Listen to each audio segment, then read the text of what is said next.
Welcome to Bloody Good Horror.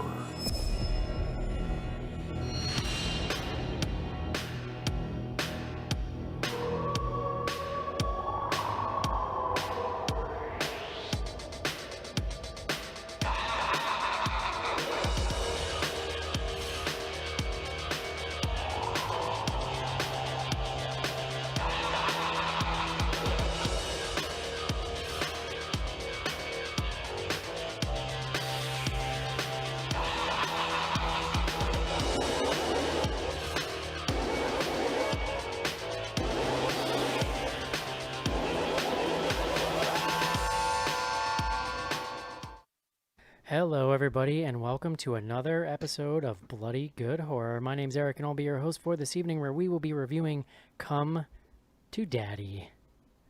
It's a movie with just one of the handful of celebrity doppelgangers I've ever been told of in my life, Elijah Wood. This is, of course, when I had hair. We can talk about all that later. First up tonight, from Hotlanta, Georgia, please welcome Cece to the show. Sorry, I didn't want to start talking until I was unmuted. I thought you were actually just smiling, forgetting that like we also are recording audio. Oh yeah, just a pause, just a pregnant pause there. Yep. You know? I thought she was getting ready to cut me down in my prime. Next up on the show, from Indiana, please welcome Casey. Hello. From Parts Unknown, Spooky, please welcome the business manager of Bloody Good Horror, John Schnars. Hello, Eric. And very much known, he's in Chicago, the land of meat. Please welcome Joe. Yeah, if you guys want my home address, want to come hang out, just... Have you been scared at all, Joe, about these stories about possible like meat shortages? Is that like you one of these suburbanites who went and bought like a meat freezer? Well, we do have a freezer in our garage, so we have stocked up, but prior to the meat shortage scare, which I don't really think is going to be a thing. At this point, it seems like we're okay. Well, yeah, the prices will just go up until people stop buying it. I mean, yeah. I mean, I got two dogs that like they're fine, but if things got to the point where I needed something, Schnars, they're fine, but if a choice needs to be made, you would defend capitalism, Schnars. Typical. That wasn't a defense; it was just an explanation. But whatever. Joe's over here gonna eat his animals. Bourgeois. So yeah, we're here tonight to talk about Come to Daddy, this interesting little indie film that Elijah Wood made. I feel like that describes most of his output lately.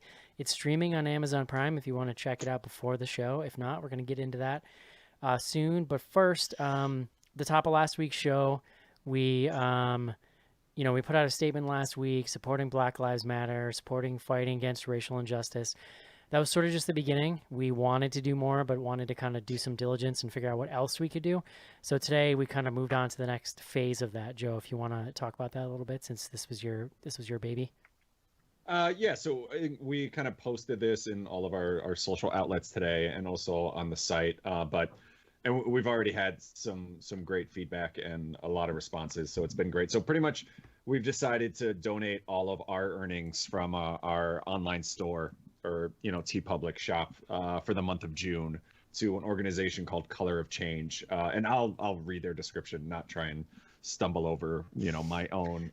Just tell us what you think they did. Color of Change is a progressive nonprofit civil rights advocacy organization in the United States. It was formed in 2005 in the aftermath of Hurricane Katrina in order to use online resources to strengthen the political voice of African Americans.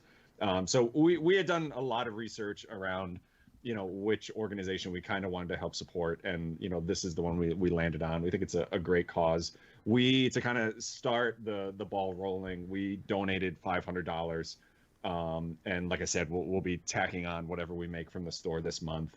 And to kind of help push that. And we've already had a bunch of sales from this. We launched our logo design, but in kind of a black on black motif, which is in the store now. So you can go to bloodygoodhorror.com to get a link directly to our TeePublic shop, or if you're on Facebook, Twitter, or any of our social media outlets, there's links there too. So nice. Yeah, thanks to everybody who's already ordered. And like I said, it'll be all through the month of June. So, if you're waiting for a paycheck on the 15th or whatever, definitely no rush, but we'll keep you guys posted. It's important because we actually got Mark to do work. Like he turned Yeah, it in a and day.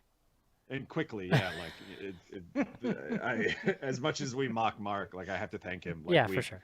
I pretty much shot him a note last night at like 6, and when I woke up this morning, there was a version waiting in my inbox. So Yeah, the all black shirt looks great, but you don't have to buy that, right, Joe? It's anything in our yeah, store.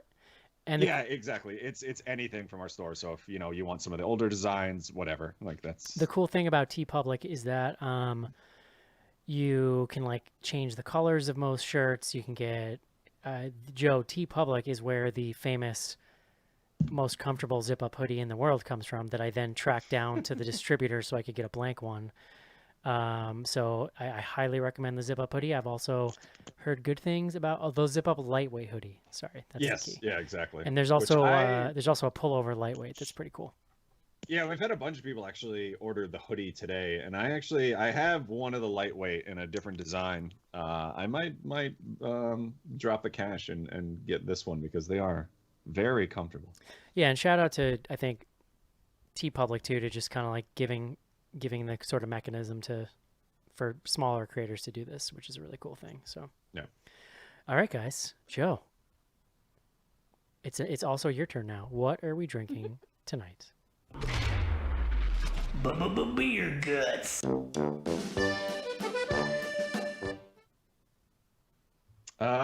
Come to daddy. I don't even know how to begin to describe this, but Elijah Wood comes to his daddy, and then things happen. And I don't want to spoil it, but things get violent. People get hurt. And I Not don't, just feelings, Joe. feelings and more important Limited body edition parts. iPhones. Yeah. Yeah. And I don't kind of want to spoil why this beer ties into the movie, but I think we'll get there.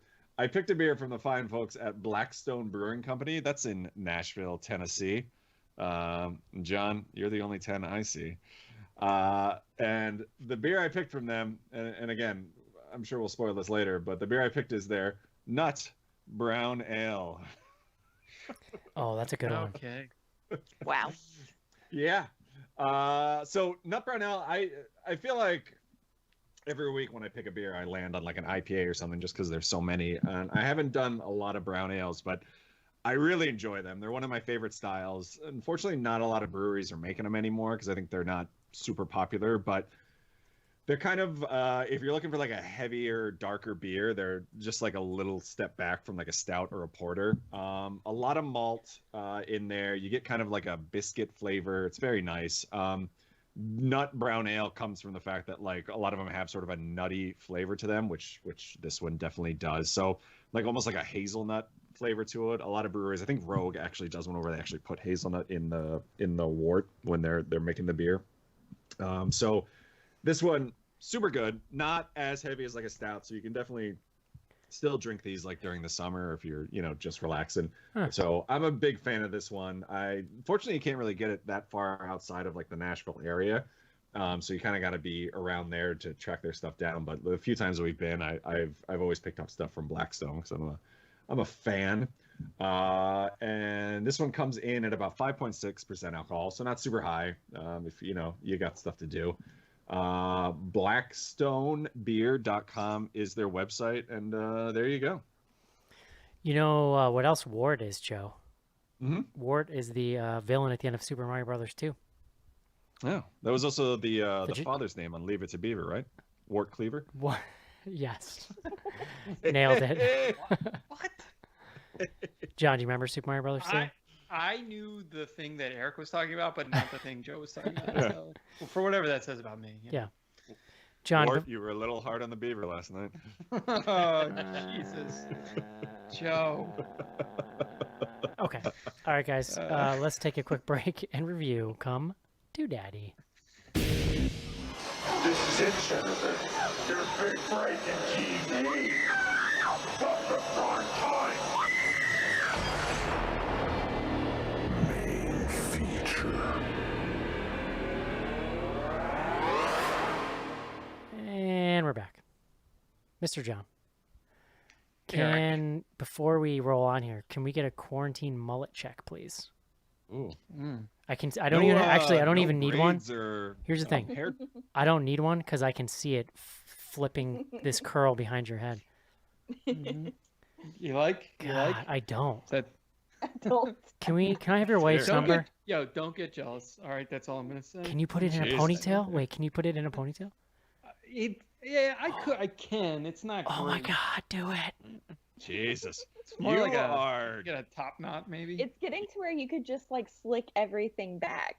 Oh, Yeah. 100%. I can You're do that. starting to look like you play backup for Yanni or something.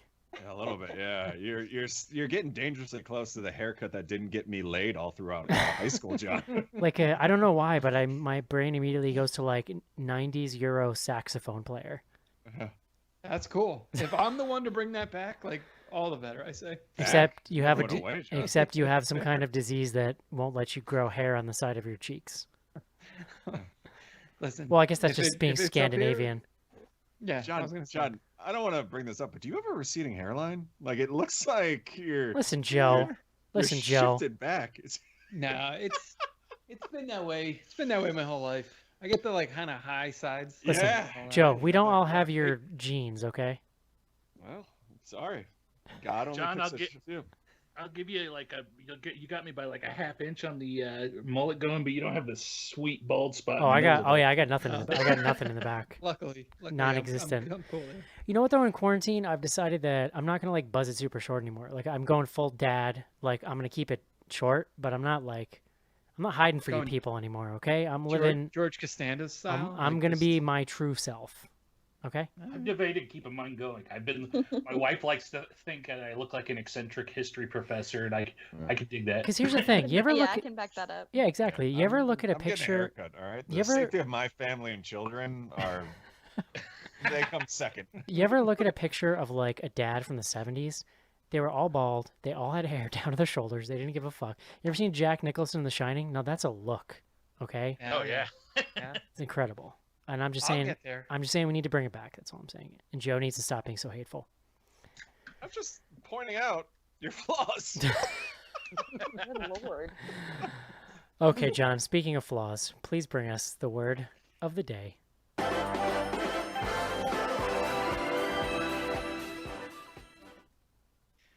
Eric, today's word, it's not just an amazing Guns N' Roses jam. It's estranged. John, I like it. You're flirting with me.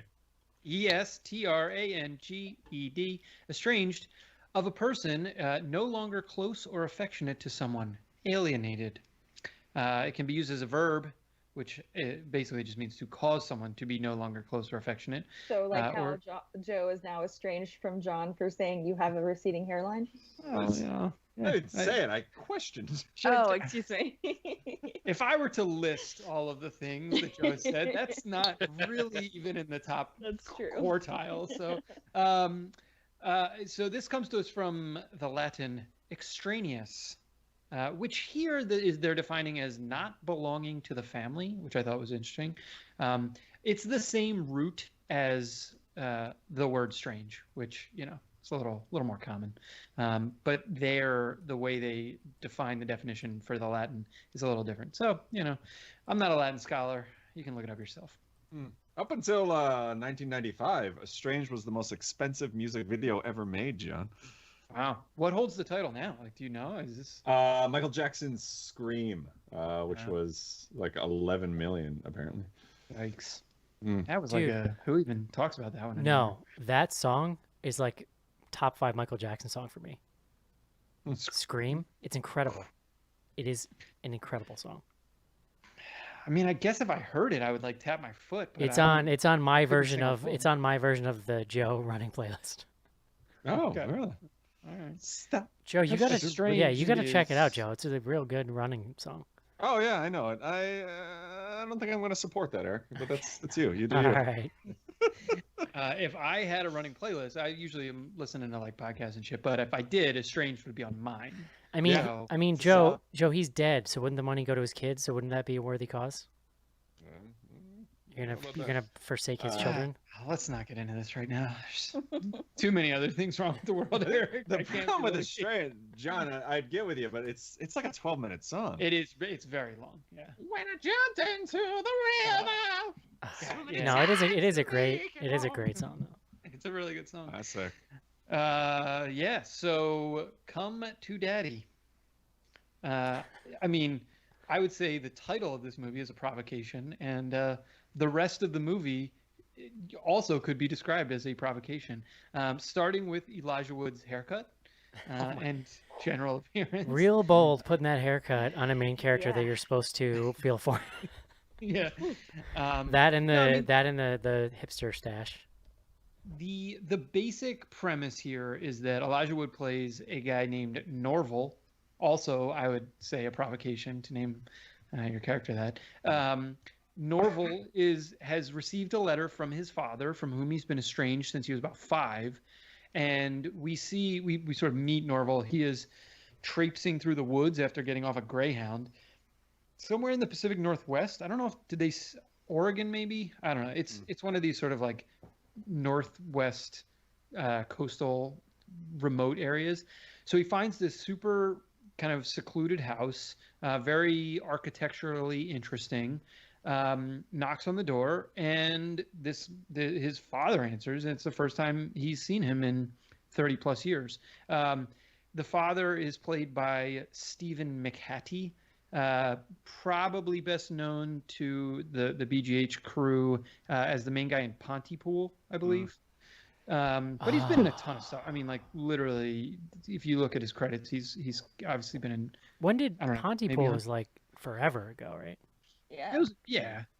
But I mean, he's been in. You would whatever you recognize. Him, right? I'm just asking generally for my own timeline. Is all I'm saying. Yes, he's a known dude. Kisses kill.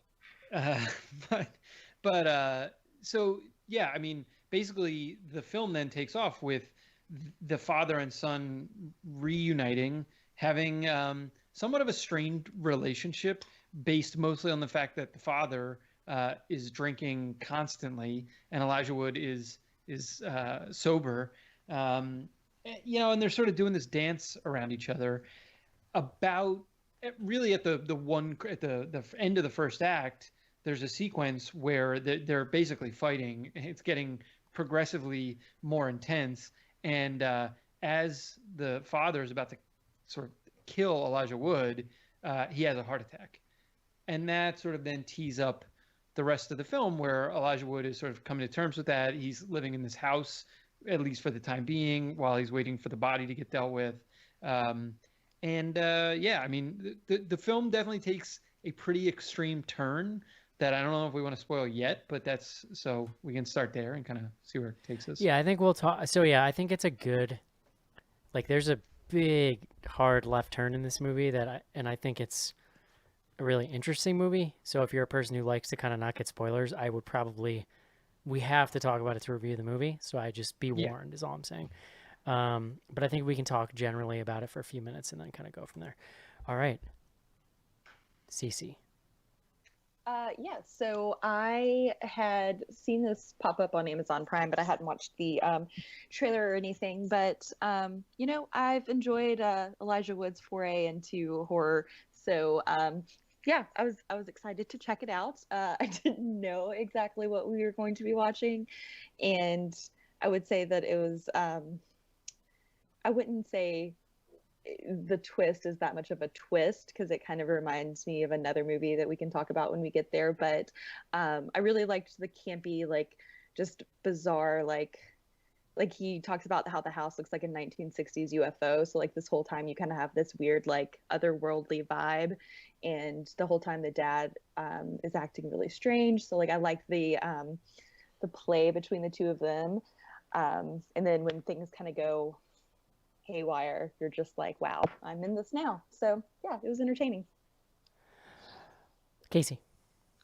I had no idea what I was getting into with this one once we started talking about it. I'd heard of it once before, but I am a fan of Elijah Wood, especially as he's gotten away from his big blockbuster career and got into like the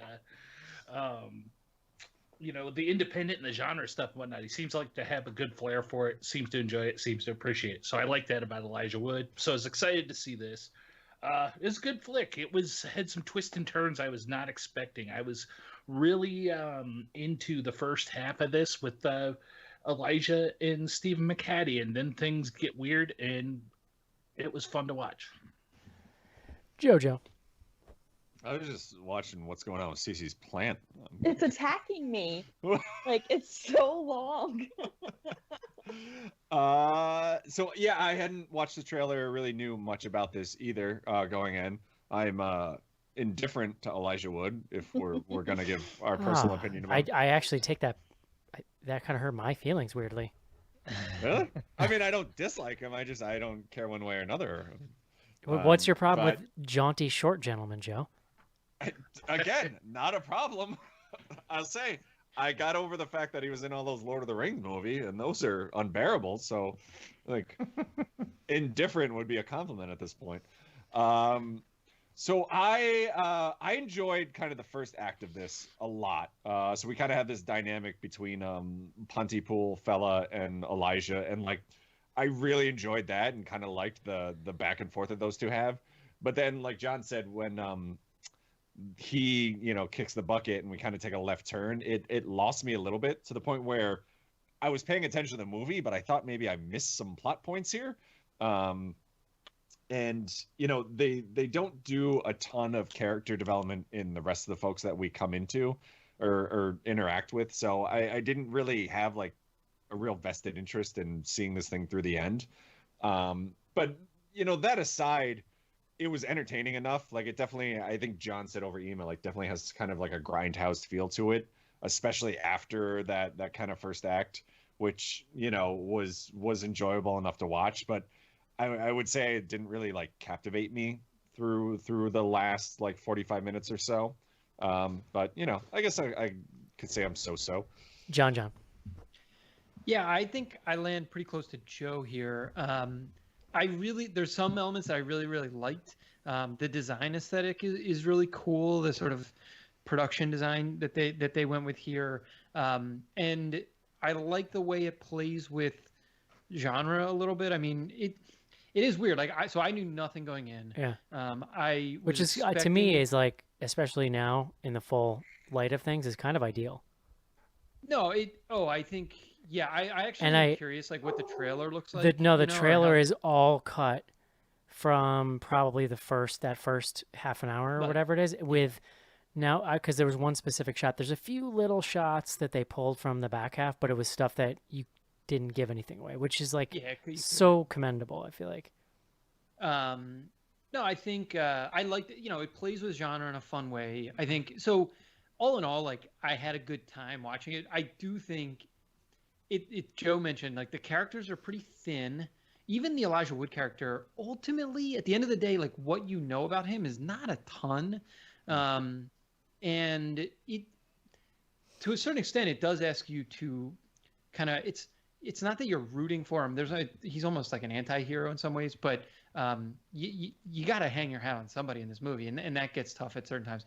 I don't know. I think one thing I didn't mention off the top is this is a directorial debut, I guess you could say. But it's really interesting. The guy who directed, his name's Ant Timpson. First name Ant. I definitely knew that name, but I didn't know from where. Well, so he produced ABCs of Death 1 and 2. He's also credited as writer on ABCs of Death. I mean, he essentially like came up with the idea of ABCs of Death. So he's been around. He produced Housebound, which I think we all really liked. He produced Deathgasm, Turbo Kid. So he's from New Zealand, and so he's had his hand in a lot of those kind of wacky New Zealand genre films that have had a lot of success here that we liked, covered on the show. It's for a directorial debut, it's super strong. But it also makes sense, right? He's someone who's been around film. He clearly like sort of he knows how to make movies. But to see him kind of take the camera here, and if this is like what the Ant Timpson vision of film is, like I would watch another movie. Yeah, 100%. Even though this one had some warts. I loved this movie. It is so, it's like, the word I would use to describe it is bold. Like, it's rough around the edges. It's got a couple things that, in the plotting that maybe kind of fall to the wayside, but he's got a vision and he executes on it.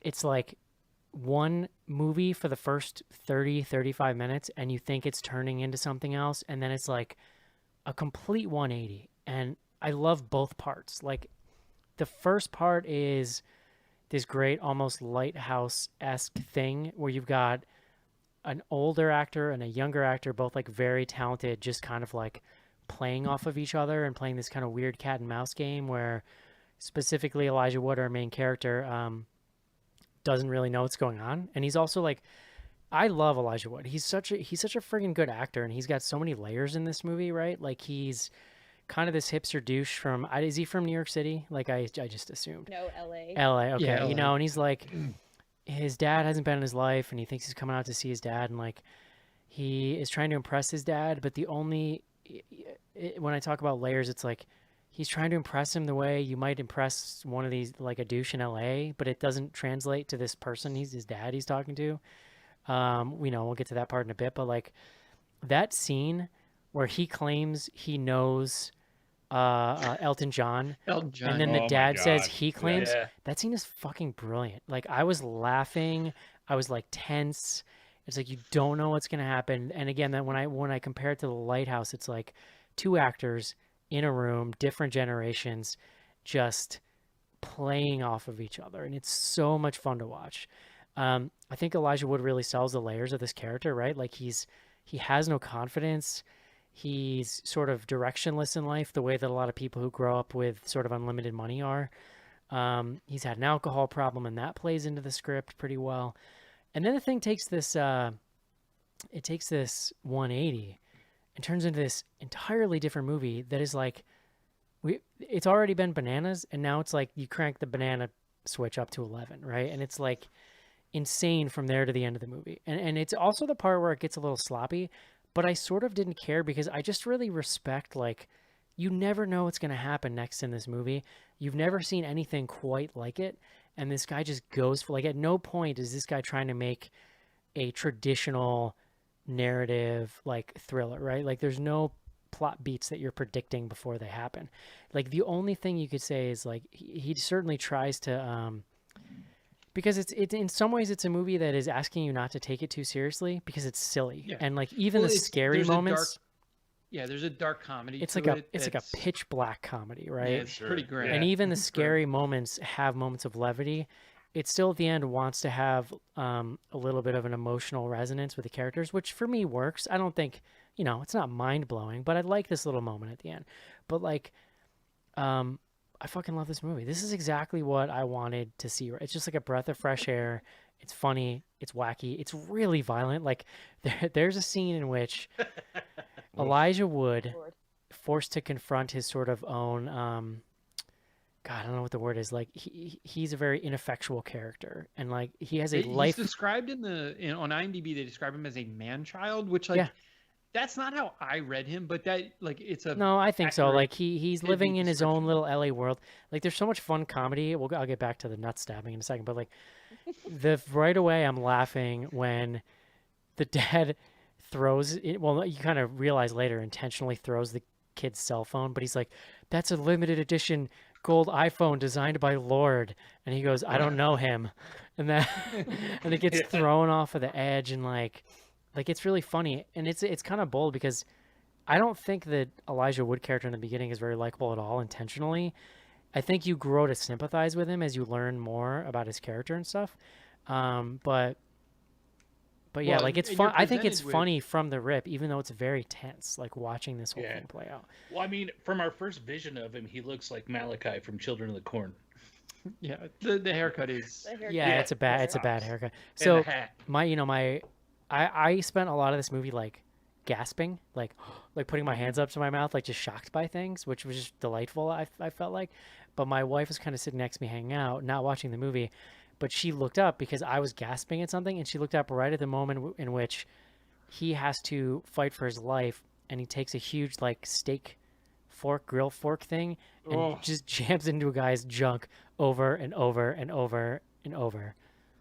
And she was just like, what the hell is going on? Yeah. I feel like that's really where it takes a turn, right? Because it's dark up until that point, but then you get to this point where he's just jabbing a fork in a guy's crotch over and over again, and you're kind of So like, all funny. right, this is going somewhere. And then after that, like, he immediately has to deal with his father getting out of the handcuffs, and like that part, Whew. I honestly, like, I had to skip ahead. Like, I couldn't. No, I watch. I 100% close my eyes. Yeah. That's like the best joke in the film in my mind is when they go through. It's so brutal with the dad in the handcuffs, and then they look up and the fucking chain is just connected to a hook, basically. That they But just, again, like, there's this kills like me. pitch black like comedy at the heart of it. Like I can't do hand stuff, any finger breaking, wrist pull. Like the last hand thing that I Must have not watched been for very popular in college, Eric. the last hand thing like that, like violence that I watched was Gerald's Game, and I was like, nope, never again, not doing it but again. that's like top 5 hand violence films of Yeah. all time. You know, That was I had more loving. John I was keeps fine with John. what the thump. Yeah, it was the excrement that was the. Oh god, problem. like but Oh, that was so yeah. creative. Uh, And then No, like no, Elijah Wood, he's like, pick up the shit pen and break it. Like, and I just like the way he called it a shit pen. But I also like the joke there too. The guy kept saying, "This pen is coated in excrement," and the dad Yeah, kept that saying, was "No, a it's good one. excrement." well, that was the point I was going to make about Elijah Wood's character is that I agree he's not really likable at all. No. But he's existing in a universe, at least in this film, where everyone is just beyond the pale. I mean, so the main antagonist. I mean, at first it's the original father, but then as the plot really unfolds, you get this Michael Smiley character whose name is apparently in the film is Jethro. I love this guy, Michael Smiley. I mean, again, maybe I don't know if y'all recognize him. He was in The Lobster. He was in Kill List, which we watched ages ago now. He's great. He's like that British, and they slime him up so much in this movie. But everyone, right? And that he, the people that he meets subsequently, there's the, I don't know, prostitute. There's like the working woman that he meets. I mean, they're all. It's just a menagerie of Destiny. really Yeah. grim type folks. So. Did anyone good else time. think that the main villain looked like Tiny Tim if he was in a Rob Zombie movie? A little bit. Like, Yeah. if he was in Yeah, better kind shape, of. maybe. Like, yeah, like Yeah. Was this guy in shape? I didn't really notice. All I could see was his disgusting teeth. he was in better shape than Tiny Tim. I think. Yeah, They were like black. he looked like he should at least be up walking. He looked Yeah. great. Just a Um, good-looking gentleman. Cece, what was your favorite part of this movie? I mean the whole excrement that punny moment was pretty good until he gets stabbed. That part was pretty gross. I didn't understand. No, go ahead. Keep going. Oh no, I mean, I think a lot of what I really enjoyed was the interaction between the characters. Like you said at the beginning, there's a lot of like tense kind of like unease of you don't know what's going to happen, and then once you've accepted that this movie is going wherever it Yeah. wants to go, the like black comedy aspect of the film is what really was enjoyable for me. Well, so like spoiler alert, what we find out is that the guy he's been talking to for the entire first act is not his dad. This guy is an ex-associate of his father's, who was there looking for some money that they had all stolen together. He finds out his dad's a criminal. There's this great reveal. I love this reveal of like, I mean, just the thematic thing of like, you think it's turning into a kind of a weird haunted house movie, sort of, because he keeps Yup. hearing I thought it was noises. I thought he was Yeah. gonna be abducted by aliens. Like I thought it was a combination. Yeah. Of, Dude, like, that would have been the awesome. visit Holy and shit. The honeymoon where But like like, aliens had like. but also there's I this was- great, yeah. there's this The great, dad. I was expecting him to be haunted by the ghost of his father. Like this. yeah, entire but there's movie. also a Yeah, great yeah. through line of they show you the tiger stuffed animal early in the film in a way that you know it has significance, and then those are the sounds that he's hearing in the house is like a tiger growling. Then it comes full circle at the end when we see the flashback of like the father giving. So like I don't know, I kind of like that little like symmetry of that. But yeah, you think Yeah. it's turning into a haunted house movie, and then there's this amazing reveal of like, oh no, this really cool like screen room, like sea facing screen room that we've been spending most of the movie in. The father's trapped underneath it and locked up, and that's when Yeah. all the shit just pops off. Yeah, other than the torture dungeon, that house was freaking awesome. Right? It was really Very I relaxing. really- that, and that you had to walk like through the woods and Well, down except the cars cliff. drove But up did you, to it. except for the cars? Well, this Well, is. yeah, I mean, that was kind of strange.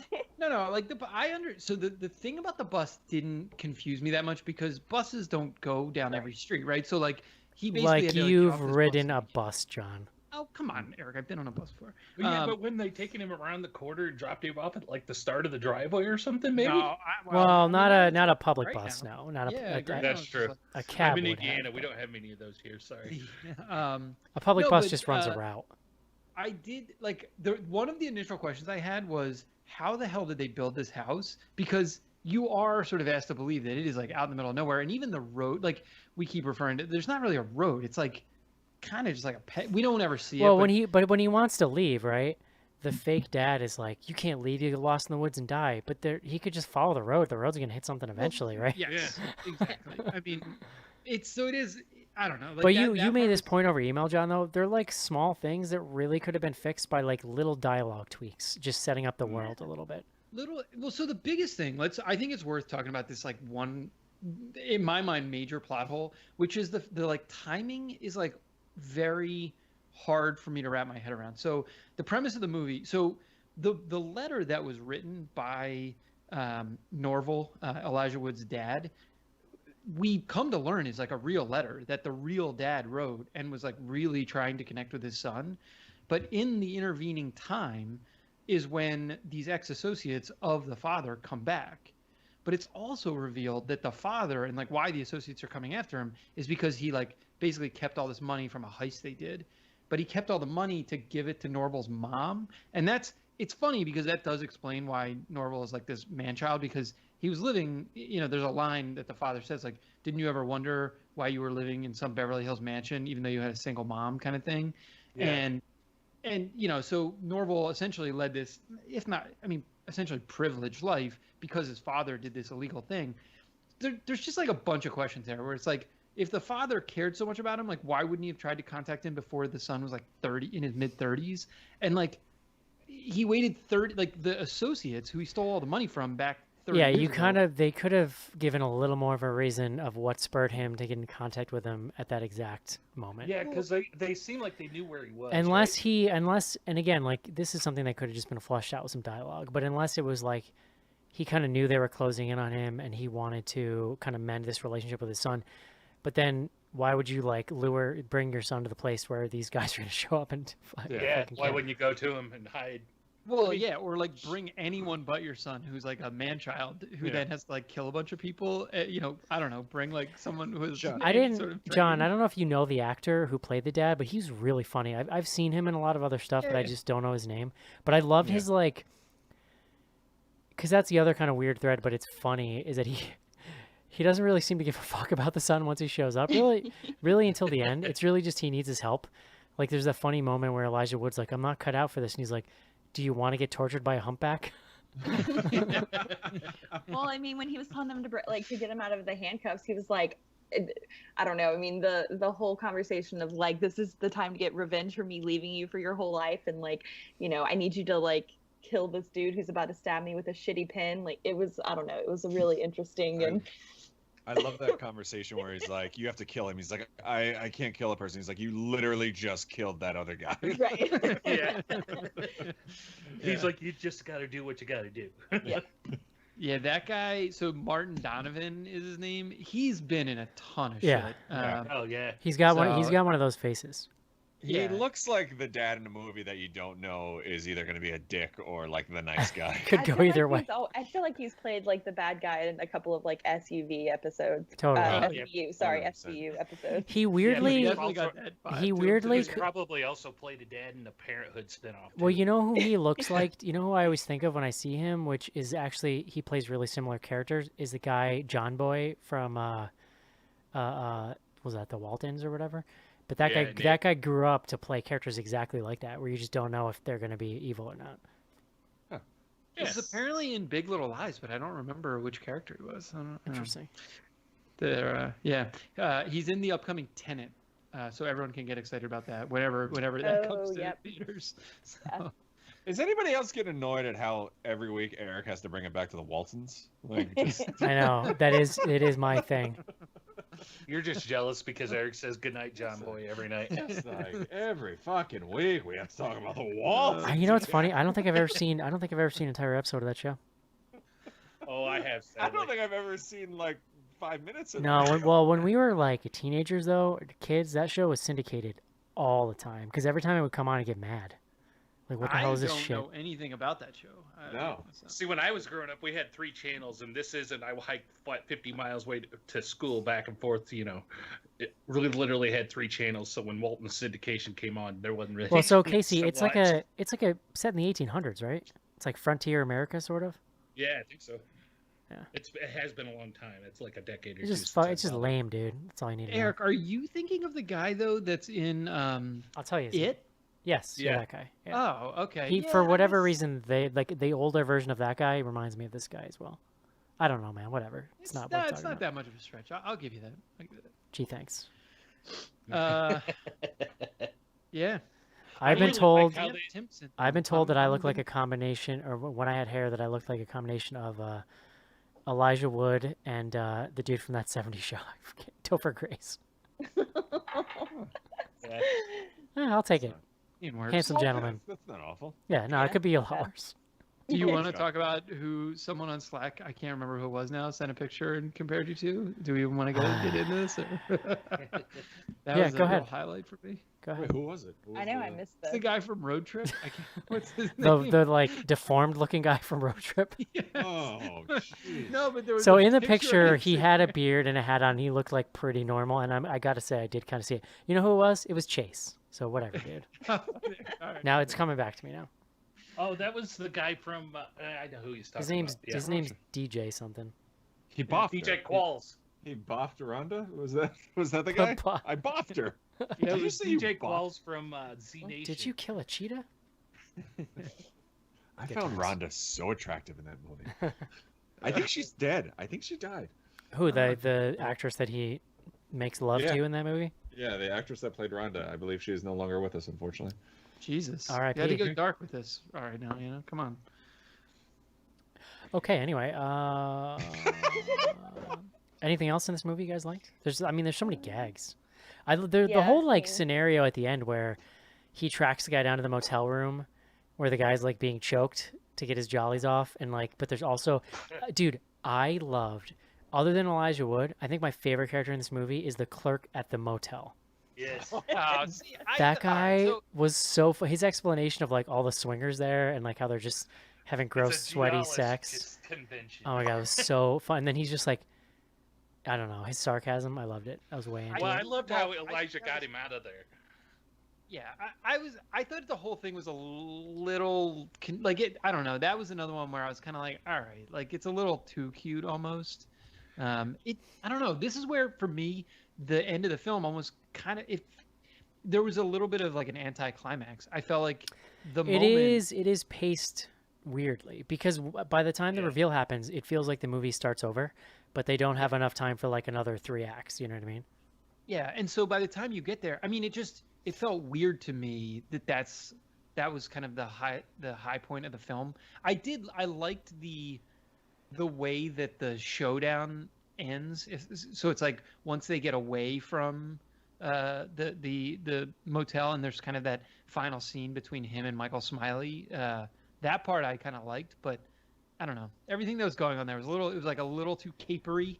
You know? I enjoyed it, but again, that's what I mean. Where like this movie just it's set out to be kind of dark, very dark, but also goofy. There's this kind of goofy sensibility to all of it, and I think that part of what holds it together for me is Wood's performance, because he's just very dedicated to the whole thing.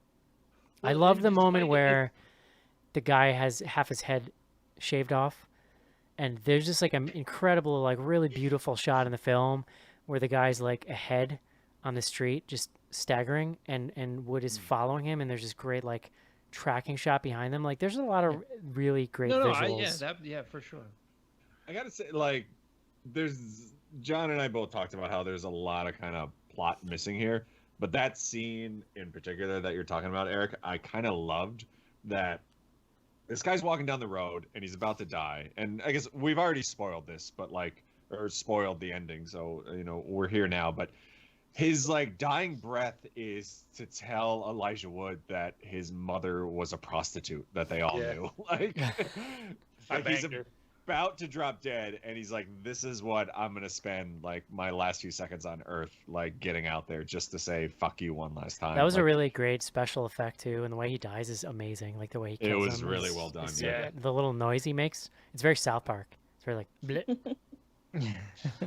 You know, I was thinking about it too, though. Some of this, because like we've talked about, Elijah Wood's not very likable character either. None of the characters are really likable in this. But I think what we get drawn into, at least what grabbed my attention, is kind of the father-son dynamic, the relationship that in there. Because I think a lot of guys, and maybe even ladies, Cece, I'm not excluding you, but I think a lot of guys have fears growing up that they're not going to live up to their dad's version of manlyhood. So like that first half was a lot of extra tension watching Elijah and Stephen McHattie. I had a good relationship with my dad, but he's been gone a long time. So when they're fighting and his dad's like, you're not what I thought you were going to be, and he's like, you're not what I thought you were going to be either, Dad, it's like, Jesus Christ, that's some heavy stuff. Well, and here's the brilliant part about that is I actually think this movie would be kind of amazing on a rewatch, because the whole, like, you know something's going on, but when knowing really what's going on, it's like you're watching a different movie for the first 30 minutes. Like, I really want to go back and watch that part again.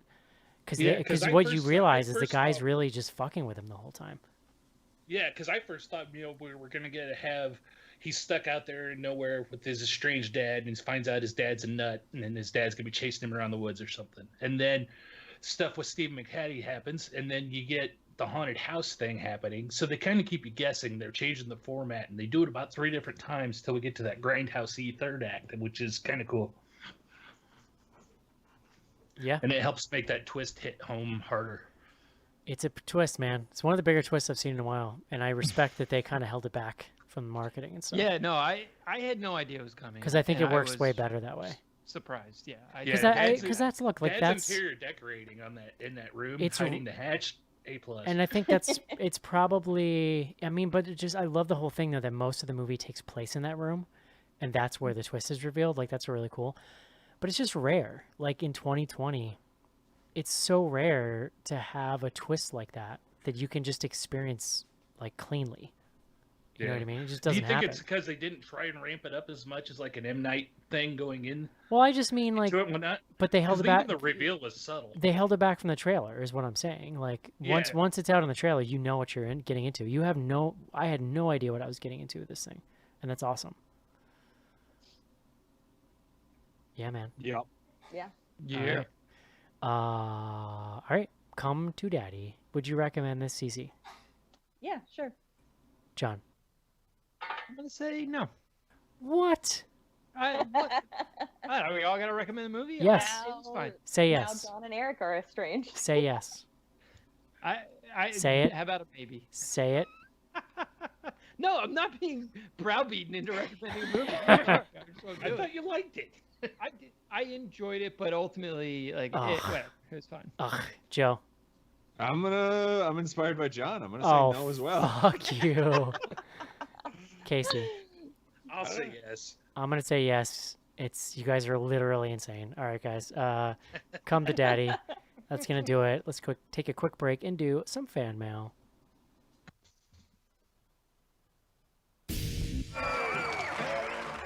She was the prom queen, but couldn't handle the heat of the moment. Now she's back, and she's still burning mad.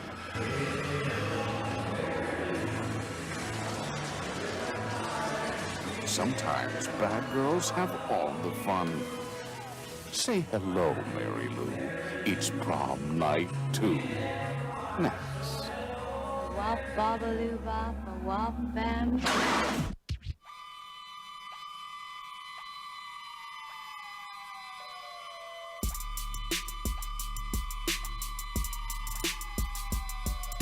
Hello, creeps. It's John Kassir, The voice of the Crypt Keeper. and I'm a friend of bloodygoodhorror.com.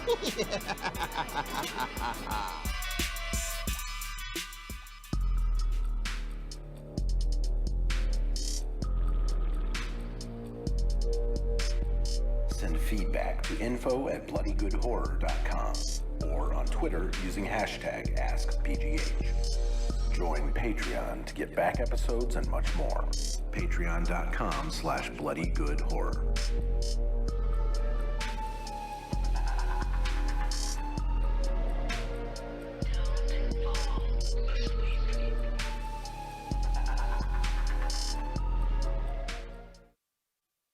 And we're back. Wow, guys, a rare 5 thumbs up from the BGH crew. That's really impressive. Very cool. Joe, really? Eric, at this rate, it might make my top 10 list because we'll have like 9 films for the Oh, year. actually, Joe, can you get my list up? This technically came out in 2019, though. Is this? No, the release, I saw February 7th this year. It was like it's... There you go. Right. So for people who don't know, it's got to be widely available to the public in that year. So like if it made the festival run or like a very limited theatrical, we don't really count that. Once like your average person can go see it, that's counts for that year. All right, I got your list. You have 8 movies on All here. right, So what do I far, get? What do I got there? What do I got there, Joe? You have VFW at number 1, which really. Gretel and Hansel, The Invisible Man, Extraordinary. I'll be honest, I don't remember half of these movies. Oh god, literally, you're saying movies, and I'm like, fucking what? Extraordinary. I couldn't tell you what that was about. Guys, it's been a long year, all right? Oh, So you're telling me, dude. Color Out of Space, Underwater, Blood Quantum, and then you had The Hunt all the way down at 10. I think Underwater is going to shoot up this list before the year's done. Right. Let's put this at number 1. Whoa! Wow. I'm sorry, I can't. What? I mean, my number one is VFW right now. Is that really that controversial? That's fair. I mean, fair, VFW. I also see us being here at this moment a month from now, and Joe reads that off to you and says, "Really?" Listen, VFW itself is controversial, but that's a whole other story. I think what you meant was Fantasy Island would go at number 1. So I'm just No, gonna fuck Fantasy Island. fix that for you. Fuck that movie. Cool. Joe, just to reiterate, for people who want to help contribute to the cause, buy it, and we have the new Blackout T-shirt. Yep. So yeah, we have obviously links at bloodygoodhorror.com. That's probably your easiest way if you want to get to our online store. But you can also search Bloody Good Horror through TeePublic. Very nice, John. Guess what I finally watched? Oh, I don't know. I can't wait. Blood Machines on Shudder. Yeah, you did mention it. Is fucking awesome. Hold on. I think I could pull up the text you sent me, and it was less direct about it than. It's like an artsy '80s sci-fi homage, plus like a lot of neon and like acid, and like it's only 50 minutes. It's like a little 3-part mini-series thing. It's super easy to bang through. I think you'd like it. It's very John. It's very artsy. Okay. It's also French. So I have a here in my new temporary home, I have a screening area that I'm watching movies in. It's very nice. Yeah, like it makes more sense as a whole thing. I'm actually not sure why they broke it up into 3 parts, but if you want to take it in that way, you can, John. But I would recommend it. I would like you to watch it so we can talk about it, please. Somebody, for the love of God, watch it. Right. I'll take it under consideration. info@bloodygoodhorror.com. No emails tonight. Joe, what do we have on Twitter? Horror Twitter today, Joe. Kind of a scary place. Yeah. Not a lot of tweets either. I think, rightfully so, people's minds are on other things. Of course. But we do have a few.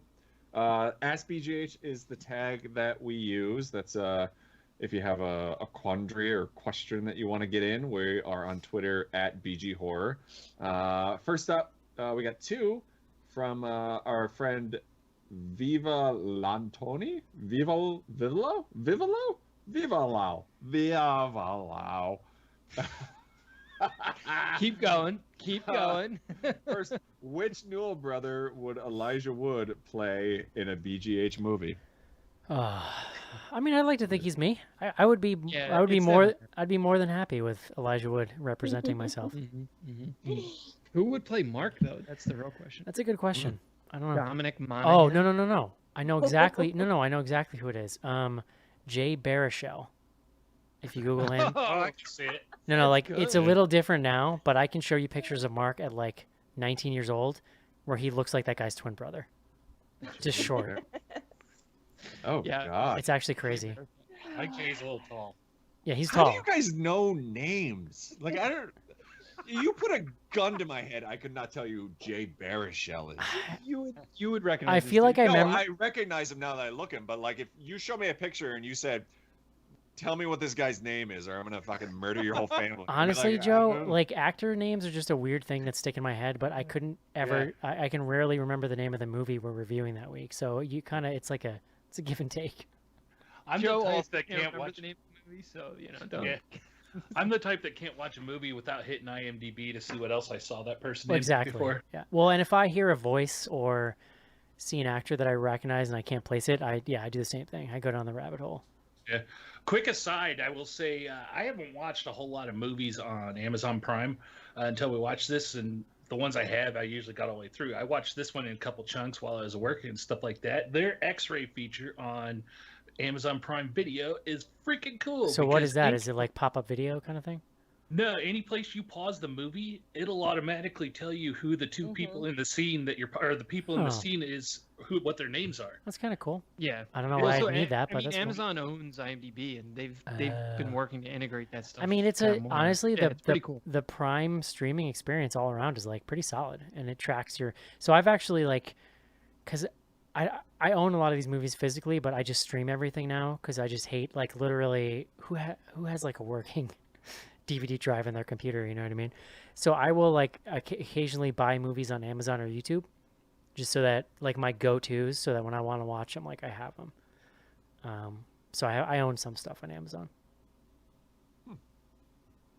It's good. It's a good platform. There you go. We're not even being paid for these ads for Amazon. Maybe we should all right. One more from Fritz. After this pandemic is over, do you think there'll be any new adaptations of The Mosque of the Red Death or Mary Shelley's The Last Man, about a post-apocalyptic novel about a world ravaged by a pandemic? I mean, honestly, they made the perfect movie about this, and we reviewed it a couple years ago. It was that Matt Damon thing? Whatever that was. What was that? Wait, no, it's not Matt Damon. You're thinking you're No. conflating World War Z. Matt Damon was in that No, movie, Matt Damon yes. was in that movie about the virus. I can't. Contagion? Yes. Yeah. He's Yeah. like Yeah. he's like Was he? he's like schlubby dad Matt Damon. Oh, okay. Yeah. But like Alright.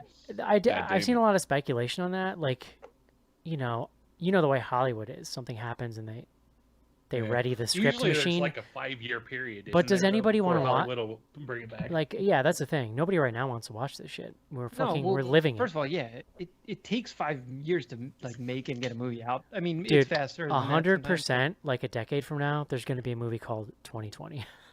Yeah. No, but Cody. I mean, in general, people people want escapism, or if not escapism, like they don't want it to. You don't want to see things that are so on the nose. I don't know. I mean, but this literature and films about pandemics or just end of world type stuff has been around forever. So At the same time, I think it was Full Moon Features who did like the Puppet Master movies and Misfit Toys, all that stuff. They have 2 COVID movies out already. Of course they do. direct to video. There's a COVID Zombies and there was a follow-up. To be fair, they also have a line of racist bobbleheads. So Yeah. I was about to say they're not great people. like fully racist bobbleheads. Yeah. So there you go. Oh, I wasn't aware of that, so I'm not condoning. I get their so emails. supporting That's the the only, COVID zombies. I get their constant emails. That's the only reason why I know. They've also had a number of Vanderpump Rules cast members in their movies. Oh, really? Oh, interesting. Yeah. I mean, listen, 90s Full Moon, like, okay. Some of that Yeah, stuff, loved it, some yeah. of that stuff's fun, but the modern iteration's a little weird. Oh, where do we go from here? We go to the last Ask BGH, Eric, because we only got 3 this week. From Beard81 Dad, my daughter insists on putting the milk in the bowl than the cereal. Am I raising a psychopath? It's weird. It's a little weird because you want to coat the milk. You want to coat the cereal with the milk. That's why you pour it second. I feel like you don't get as much cereal that way, but hey. You have to like it's push true. it It's all in. floating on the Yeah. top. Yeah, exactly. Joe, I actually had a funny moment related to this weekend where my daughter's in that phase where she just makes like she's a year and a half, so she's just making a hot mess every time she eats. She's like food everywhere, and she'll do that thing where she like half chews something and then spits it in your hand. So Yeah. I pick her up and I'm like in the bathroom with her and I'm cleaning her up, and she just makes the motion like I don't want whatever's in my mouth. So I put my hand out and I throw it in the toilet because she like spits spaghetti into my hand. And then like 20 minutes later, because I was just busy, I forgot to flush it. My wife was like, why is there spaghetti in the toilet? Because that's So- where it goes. Yeah. Anytime there's something like that happens, we talk about you, Joe. Yeah. Well, I'll tell you, the more disturbing than milk in the bowl first, my daughter will eat cereal dry. She refuses. She doesn't like milk in the cereal at all. Oh man. Oh. Yeah. That's the best Did part. you eat it Cereal. out of the box or actually out of a bowl? No, she puts it in a bowl, spoon, everything. Joe, just no maybe milk. it's that she is disturbed by the fact that you make her flush the milk afterwards. There you go. Oh, no, I make her flush everything. No, we make her finish. It's not fucking around. I'm paying for this shit. My kids go back and forth, Joe. They'll do some dry cereal. They like the dry cereal because they can like eat it with their hands, Yeah. and then they also just like walk away from the table because they want to go play with toys, and Yeah. then it's not like a mess Yeah. when they come back, you know. And then Yeah. they drop it on I the just- floor, and then my dog eats it, and then he gets up at 3 a.m. to vomit all over the floor. It's Oh. great. We don't have that. It's issue. awesome. Well, I have a feeling we're gonna have that issue because I took B to the vet on Monday Oh, because she was up all night and like shaking, and I was like super terrified something was wrong. So after $1,000 later, they're like, she just ate too much, so she just has an Oh. upset stomach. And I was Oh like, my are you God. kidding Dude, me? dogs and kids, it's a lot. No, There's Yeah, a lot I was just happening. like, wait till great. that first night your kid wakes up screaming and it's like an ear-piercing scream that you've never heard. We've had the exact same thing happen, but with a child Yeah. where And they're like, we took "That's B- gas." yeah, 100%. That's exactly what it was. It's like, oh, she has to poop real bad. Like, Yeah. Yeah. You're like, oh, great, thanks. Yeah, the middle of the night vomit's the worst kind of vomit. yeah. Yeah, So yeah, Oh. you taking notes, Cece, or always. yeah, Listen, it's a joy. Cece's gonna at least, knock on wood, not have to live through a period where she's always in the same house as her child for like months. I mean, like, no, I just mean like you'll be able to like go outside presumably in the yeah, future. that's true. You know? Well, and I mean, we do like we have a yard, so like I mean, with like we have a fenced-in yard, a little bit of one, so like we are a little spoiled in that regard. Like I can take B outside and we can just sit outside. Like I haven't been stuck like in an apartment. Yeah, I can still go outside. I can just see my kids through the window when I'm Yeah. outside. Yeah, it works out good because once your kid sees he can walk, you can just like leave him out there in the backyards. Yeah. That's the best Yeah, Go, let them run. it's great. All right, free guys. range children. I don't know. B might teach them to eat a chipmunk, and then I'll have 2 upset stomachs. So I don't know. info@bloodygoodhorror.com if you have parenting advice for Cece. Also, don't forget, you can get all the back episodes of Bloody Good Horror plus access to our amazing Slack community. Check out patreon.com/bloodygoodhorror. Lots of goodies there. It also helps keep the show running, which we greatly appreciate. We're not sure what we're doing next week, kicking around some things. You can keep an eye on our social media. But 2 weeks from now, John, there's like a new like supposed to be theatrical now on demand thing, right? This is the Bacon. Yeah, You Should Have Left, I think it's called. Interesting. Yeah, well, I'm Kevin curious. Bacon, Amanda Seyfried. Almost Seyfried? always interested in the bacon, John. Is what I'm saying. No, I hear you with that. Yeah. I'm there. I'm here for it. I love that guy's leathery face. So Blood Machines next week. I Oh, guess. John, No, I'm joking. it's your There's no assignment for this week. I don't care. You can watch it. We'll see. We'll see. Does it count as a movie? Can I put this in my top 10? It's 50 minutes. That's basically 50. a movie. I guess. I Didn't don't we know. watch some movie that only clocked in at like 63 minutes or something ridiculous? I'm just saying. I don't think we've ever gone sub 1 hour though. It is broken up into 3 episodes, though, quote unquote. So I don't know. There maybe was not. that one year that I snuck in that episode of Seinfeld I really liked on our top 10. Oh, which one? The strike, the bagel. Oh, that's a good one. That's also Festivus. It's a good one. Yeah, classic. All right, guys. bloodygoodhorror.com. Check out anything in our TeePublic store in June is going to charity. Check that out on the site. And yeah, thanks for joining us this week. We'll talk to you next week. See you. Bye. Goodbye, everybody. Bye-bye.